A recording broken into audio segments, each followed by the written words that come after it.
Hello, lovely people of God. Welcome to Doreen's Gospel Wednesday. I know that last week we started on a topic talking about the names characterized with God and based on the relationship we had with His people.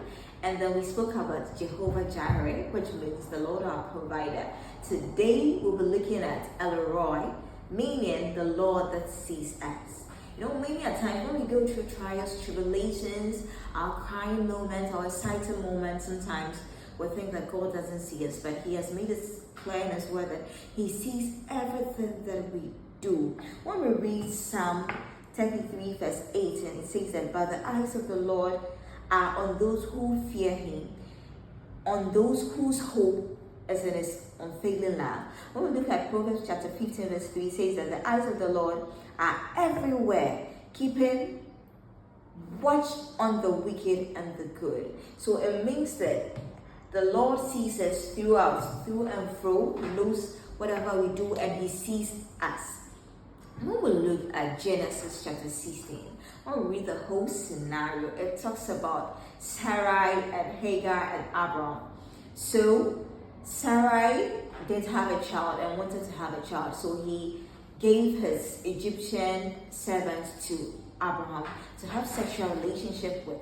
And at the end, whatever they did brought a fruit. And then at the end, Hagar started to confront Sarai.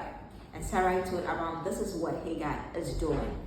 And then Abraham said that she is your servant, so therefore you can deal with her as she pleases. And the Bible makes us understand that Sarai started to maltreat Hagar. And Hagar fled to the wilderness. In the wilderness, the angel of the Lord appeared to Hagar and asked her, "Where are you from and where are you going?" And Hagar explained herself that this is what I'm going through. And the angel of the Lord told Hagar that, "Go back to your mother Sarai and then submit to her authority. You are going to give birth to a son, and his name is going to be Ishmael," which means the Lord hears. He is going to be wild and hostile. After all the maltreatment Sarah made Hagar go through, he was rewarded with Ishmael to get vengeance. That means that the Lord sees us through all our trials and tribulations, and at the end, He can bet something out of nothing to get vengeance on your behalf.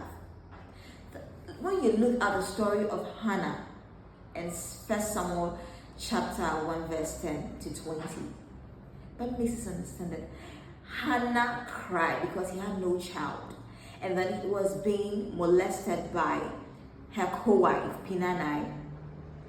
And when you read the Bible, it said when he went to the temple, he cried, and then she was praying, but there were no words coming out. So Eli thought that Hannah was drunk. He said, "Why are you being dependent on hard liquor?"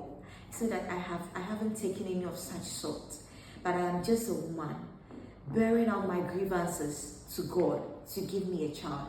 And Hannah said, "God, if you give me a child, I'll bring him back to you, and he will serve you permanently, and he will never have his hair cut to show that he will serve you permanent." And at the end, Eli told Hannah that, "Go home because your prayer request has been granted." And at the end, Hannah slept with his husband, and then they were able to have a child and named him Samuel. That means that even our trials and our deepest moments, God sees us. He deals with times and seasons. So therefore, if it's not your time, don't think that He doesn't see you. He will see you at the appointed time and deliver as He has said He would do. He said, "Blessed is he that believes that I will do what I said I will do." So therefore, even though you've not seen it, He sees you and He will do what He has said He will do. When you look at the story of how Jesus found Philip, and Philip told Nathanael that, "Let's go to Jesus because he is the man that Moses and the other prophets prophesied." And then out of the mouth of Nathanael said, "Who is this man?" Because Philip initially told him that he's from Nazareth. And Nathanael said that, "Can anything good come out from Nazareth?" And when he met Jesus, Jesus described him. And then he asked, "Who are you?" And Jesus said, "I saw you under the tree." That means that God sees us. Even when we think that he's not watching us, he is seeing us. In our trials, in our tribulations, in our cry, our joyous moments, he sees us. Today, it is my prayer that the Lord that sees us will intervene timely on our behalf. He will answer every prayer that we have prayed. He will come speedily on our behalf, that everything will go as expected. Today, look unto Jesus, the author and perfecter of our faith, because he's also seeing you in all your trials and tribulations, and he will answer you earlier than expected. Stay blessed and have a nice day. Bye.